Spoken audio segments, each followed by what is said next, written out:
तो फ्रेंड्स, आज हम करेंगे वर्कशीट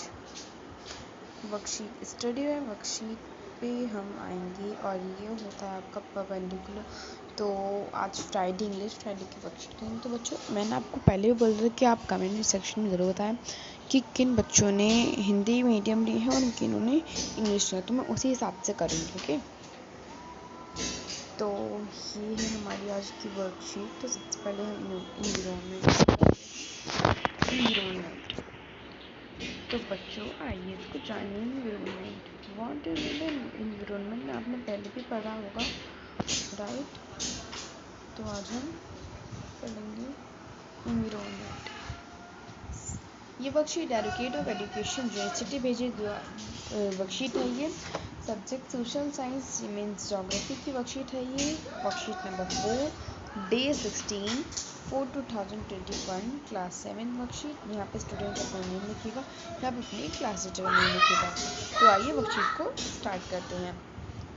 ज्योग्राफी की वर्कशीट है ये। ओके, तो ये है एनवायरनमेंट। क्या है बच्चों ये? यस, ये है एनवायरनमेंट। तो आइए अब इनको भी पढ़ते हैं। तो एनवायरनमेंट, इसको हम एटमॉस्फेयर से पढ़ते हैं। Atmosphere, the atmosphere is the thin layer of area that surround the earth.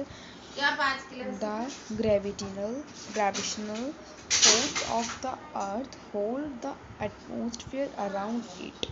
यानी कि जो एटमॉस्फेयर है वो लेवल के हिसाब से गोल गोल घूमता रहता है।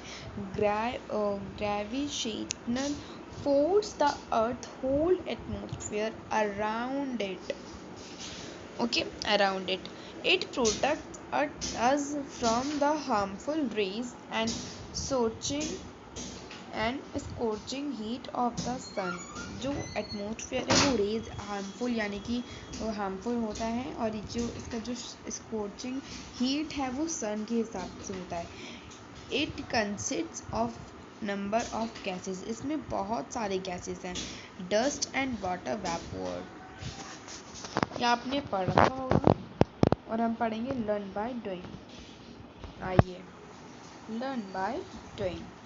We can various incidents in atmosphere like flying of aeroplane. देखिए यहाँ पे गलत लिख रखा है, यहाँ पे सी आ गया है।